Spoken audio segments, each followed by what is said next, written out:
Hey, how's it going, YouTube? It's been a while. I think 5 years since I last posted any videos on YouTube.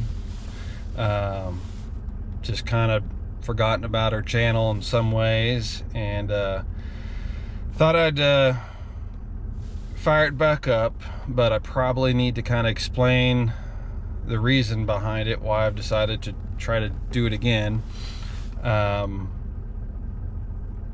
Over the summer, my wife and I took a vacation down to Barbados, which is a very little island down towards the end of the Caribbean. While we were there, one day we had a local taxi driver giving us a ride into town, and just kind of chatting it up with him. And he's talking about, where we're from, being the Midwest, and this and that, and starts talking about, how he likes the Midwest and thinks it's very underrated and people don't appreciate it a lot. He understands all the farming stuff, and how he watches all these YouTube channels and YouTube videos on farming in the Midwest. And it's funny because we watch some of the same very channels, and all of the farmers that are on those channels and their families and everything, and we're just talking. I was blown away. Here's this local guy that, as far as I know, maybe has never left the island of Barbados, but he was so knowledgeable and thankful and appreciative of everything the farmers do, and the Midwest in general. In some ways he was much more appreciative of it than I think even Americans from all over, from the coast, and maybe even to some degree from people from the Midwest who have been removed for several generations for the farm and don't get it and understand it. And anyway, this conversation went on for quite a while, and it just kind of inspired me to try the channel again. He was very positive about it and thought I should do it. And I don't know, I think that if anybody has seen some of the first videos I made years ago, well, they're just terrible, and there's no way to sugarcoat that. A lot has changed in 5 years. Added a lot of acres, a lot of equipment changes, a lot of things that would have been good content, good and bad, on YouTube. So, some degrees I kind of regret not kind of fighting through that initial awkward stage, and I'm not going to say this is going to be any better.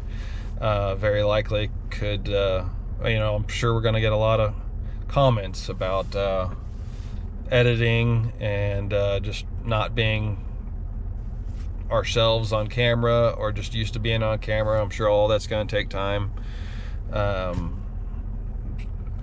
other part of this is that my son has gotten a little bit older. Henry, my oldest son, is now he'll be 12 in this November, so he's kind of gotten into that YouTube shorts, video kind of point in his life. And he kind of has interest in making a channel, and I kind of told him, I was like, well, I kind of already have one started. I was like, if you just want to kind of put some videos on there every once in a while, you go for it. So yeah, if you see some videos, or younger kid, that's Henry, and I'll make sure that he gets introduced properly. The rest of my family, I'm sure, will make appearances off and on. Got a middle son, Thomas, and then our youngest daughter, Rose. Thomas is turned 9 in May, and Rose turned 3 in July.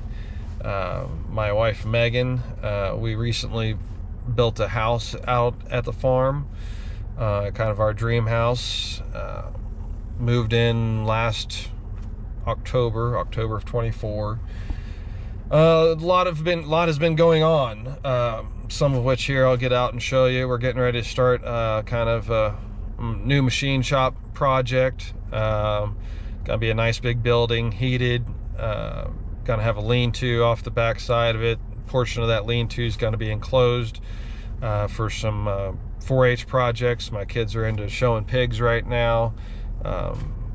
Wanted to have a nice space for them. Right now they're over at my dad's at the main farm, and kind of a lean-to there, but that's more of an open lean-to area. Some good and bad with that, but anyway, I'll show you kind of what we have going on here. And then while we were doing the dirt pad for the new shop, we've got an old pond kind of down behind where we built. The pond, I think, was originally intended for just a livestock watering hole. Wasn't very deep at all. I didn't think there was any fish at all in it, but my middle son Thomas, who's kind of a big outdoor fishy type guy, he'd been pulling some little bullhead catfish out of there. It's the only fish that end up coming out whenever we cut it and drained it. Wasn't very deep at all. They were able to clean the whole thing out in a day or two. We've made it quite a bit deeper and quite a bit bigger. So anyway, I'll get out here and show you guys around. Okay. I see our house behind me here. And then we're gonna have a little bit of a drive down to this area here where we're making a machine shop. The building itself is a red iron building. Dimensions on the shop area are gonna be 60 wide by 100 long, 19-foot tall sidewalls. And then off of the back side of there, we're gonna have a 20 by 100 lean-to. About 40 feet of that 100 is gonna be enclosed, and that's where the pig projects and stuff are gonna be that I mentioned. Gonna do in-floor heat, and for heating source, it's gonna have a bathroom area. Gotta make a little lodge area. We've got some hunters that come from out of the area that will be staying with us. Make a little loft area for them to kind of hang out and have a nice area for whenever they come in for hunting. We're gonna have 2 big doors for the shop itself. There's gonna be a 20-foot door off of the north side of the barn where you kind of come in from our house. You'll kind of pull into that door, and then on the gable end of the shop, we're gonna have a 24-foot door there. All this stuff sounded huge to me whenever I was laying it out and kind of thinking about this shop, but after seeing a lot of shops online and just kind of standing here looking at the pad, I'm just like, this is not big enough. I was like, by the time I get a combine and semis and camper and everything else in here, you know, it's gonna fill up quickly, but it is what it is. It's I think we've kind of already reached the point of no return. The building is supposed to be delivered in about 2 weeks. They're supposed to show up anytime. This is Monday, the 25th. Concrete guys are supposed to come this week. Gonna put up some forms, pour the piers for the steel structure. Plumbers need to come in. There's gonna be a floor drain and some other plumbing for a bathroom. Electrician needs to do a little bit of work, but then we need to get down the rock and the foam board so that the floor heat guy, the guy who's doing that, can get in here and lay out all his manifold and piping system. So that should all be taking place hopefully really soon. Anytime really, at least as far as the concrete guys. Down the hill here slightly is our pond project. Was kind of a crazy summer to build a pond. We kept having these 20% chances of rain that would give us 1 inch to 2 inch, 2.5 inches at times. So it went pretty smoothly at first. Draining the pond was no issues. And then I think when they closed it in, we were actually out of town. That was when we were in Barbados. and they closed the dam in, and I think that night there wasn't much of a chance of rain, but we ended up getting 2.5 inches of rain. So it collected off the hillside running off of our house and up here where the shop is. It had several feet in the bottom of it that they had to pump out to be able to finish doing. They had a little bit of work to do at the bottom, maybe a couple hours worth of work. But so anyway, that was just a small little hiccup that they ran into. One of the other things that they ran into that nobody was expecting was in the old dam, which I had mentioned, I think that they just kind of closed this little sway and hillside here up to catch water for watering livestock. I don't think it was ever cored. I have no clue how old that pond was, but they found a bunch of this limestone, big chunks, huge slabs of this limestone were in the dam and in the bottom of the pond. There's some more of it down the hillside over here, but after we started realizing what it was, I told them just to kind of pile up some of the bigger ones over here. That plan on using this for some like kind of cool landscaping projects. Yeah, I don't know. There was a lot of black dirt, like mucky, silty stuff in the dam with this stuff. So yeah, that's kind of what led us to believe that it was probably never cored. Just like I said, somebody, whoever, you know, maybe could have been before they even had a lot of heavy equipment, you know, before bulldozers and stuff were around or common in this area, that pulled some dirt across the hill or something just to close it up, and all this stuff was buried below it.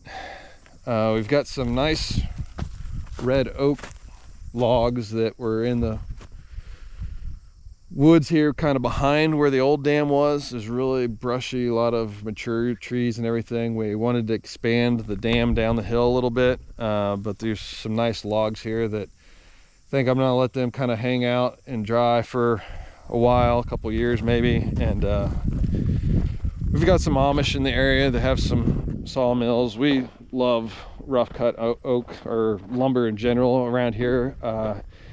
In our house we built, we took some black walnut logs over to one of them and had him saw up some black walnut rough cut lumber that we end up using a lot of that stuff in the house for fireplace mantles and some other trim work and stuff that we really like. The inside of the shop is going to be unfinished for the most part. I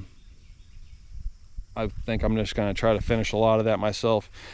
Thought about maybe using some oak or something around, baseboard type wainscot on the inside area.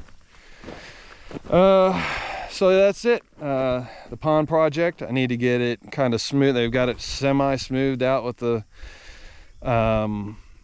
bulldozers and scrapers for now, but I need to come in here, get some grass seed down, run skid steer over it, get it leveled up, ready to grow some good grass and be able to mow it smoothly. Got a nice little diversion here they added to help kind of catch a little bit more water to run into the pond. So yeah, that's it. That's what we have going on around the house. I'll give you some more details about what all has changed over at the main farm here in a little bit. Okay, the next section of this video is unexplained. Tried to pre-record a little bit to explain what was going to go on here, and for some reason I didn't get the GoPro going correctly, so that's a little bit of my inexperience making videos. Backstory real quick. There is a white-faced calf that had well, actually there was two of them that had escaped from the neighbors down the road earlier this spring, and they had been kind of wandering, got in with my cows. I got them separated, put back. We took them back down to the neighbors. They lasted maybe another 24 hours. They're back out again. So then they were running wild for most of the spring, off and on our farm. Eventually, they went over closer to a little town nearby. From that point, they hung out over there for a month or so, just in some woods and around a city lake area. A few weeks later, they showed back up at our farm, and they were kind of in and out of some beans and cornfields and became a real headache. Eventually, they showed back up with my cows, somehow jumped a fence somewhere shortly before we went down to the state fair. I decided just to let them hang out with my cows for a while. I figured they'd do okay. And this was after we returned from state fair now here, and I attempted to get both of them caught a couple days ago. I got one of them caught. The other one jumped a gate inside this corral area here up in the little pen area. And then he broke through another gate and kind of escaped. The other calf I eventually did get on the trailer. But so now here I am trying to get this calf caught. I kind of redesigned some things so that I could just run him straight into the tub area. And what's about to happen here is I just see an opportunity to take him, the bull, some calves, and everything. There's some cows in the way there. I just push them all up in there, get them on the trailer. I was actually allowed to, or able to let a few of the cows just walk past me here as I'm gonna swing the tub gate shut. But this calf he was something else. I'll show you here in a little bit, a little clip of him on the trailer, but he's just, he is a crazy, crazy calf. So anyway, that's the backstory on what's going on here. Sorry, it's just kind of an odd portion in the video. I had a little bit of an intro there that would have explained all this instead of having a voiceover. But that's what's going on here. You can kind of see him in the back. I'm just waiting for an opportunity for him to kind of step up into that tub area so that I can get him caught. Just trying to give him some space, trying not to push him. He's not too bad whenever he's with the cows. But the second he gets by himself or in a tight area, he flips a switch. Just trying to give him some space. You can see my other cows and stuff. There's some taller weeds up in the corral there. All of a sudden they got interested in, so I'm not sure why they're munching on ragweed and stuff. They've got plenty of other food to eat. So now I see an opportunity. Now I'm getting him up in the tub. It's a big moment here. I've got him caught. Okay, several of them are starting to head down the alley. Trying to head off as many as I can because that calf is near the front. So at this point, yeah, I've got a few calves, my bull, everything else. Should have really kind of stomped some of that down before I tried to load them, but it worked out.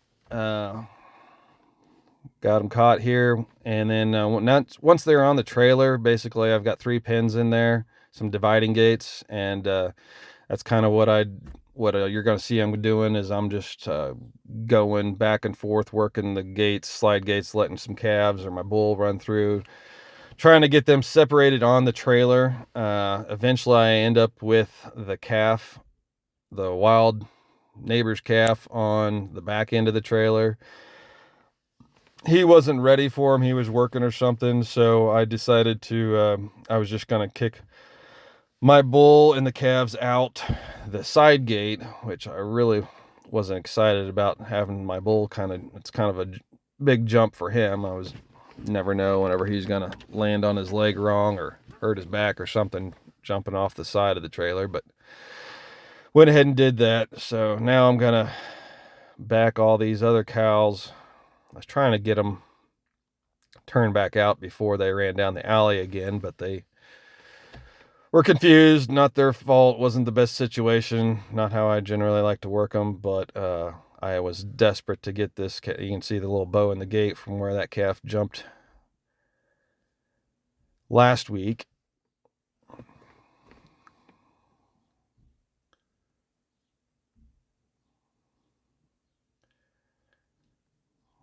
I am probably out of breath at this point from hopping gates and running back and forth.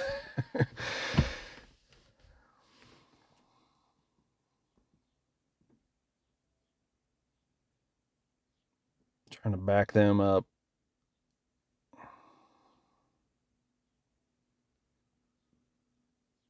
They're starting to back up now. The corral is in desperate need of rebuild and repair. You can see how that cow there is kind of starting to move one of the walls a little bit. This corral my dad actually built, gosh, I don't know, at least early 80s, maybe even late 70s. A lot of the posts have been in the ground that long. I kind of did some changes to it and rebuilt. I put the plywood on the walls probably over 12 years ago now, but the whole thing is just in desperate need of getting to be rebuilt. I kind of tore down a bigger portion of this corral, and that's where the freestanding panels you were seeing there, they're a newer addition that I just put in it's probably been about a year ago, last spring. So now I am working on getting the divider gate shut so that I can move these things back and forth and try to get them separated on the trailer.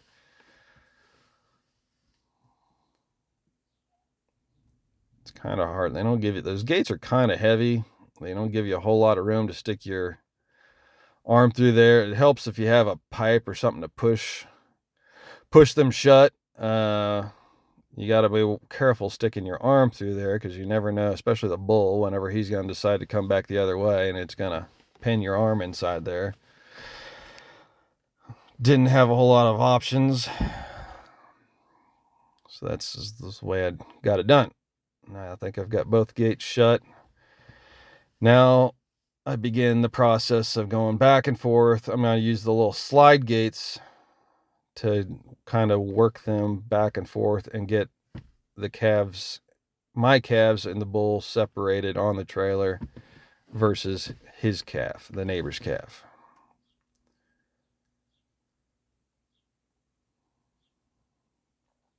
A lot of back and forth here. Really wish I had got that intro video to what was about to happen and the whole backstory with the calf instead of having to do this voiceover thing, but I'll try to do better in the future, guys. Sorry about this.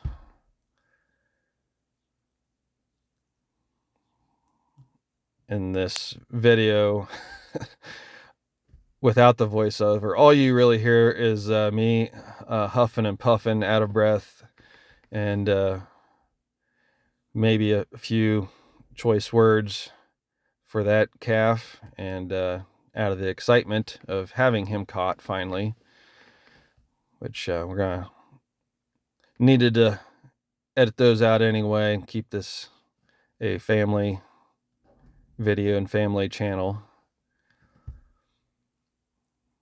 At this point, I think I've about got, oh yeah, no, this is where I've got the bull and the calf in the back. I think my 3 calves are in the front. So I'm really struggling to get that wild calf is wanting to follow the bull. Eventually I get them separated. I think I'm going to go over here and lock the slide gate. I've got them separated now. So now he is 100% separated. I'm going to open up this first gate to get my calves and bull all in one section of the trailer. After this, I just kind of back the stock trailer through that gate right there and kick those dudes out the side gate and turn everybody back in with their moms and the cows. Gotta latch that open there so it doesn't swing shut.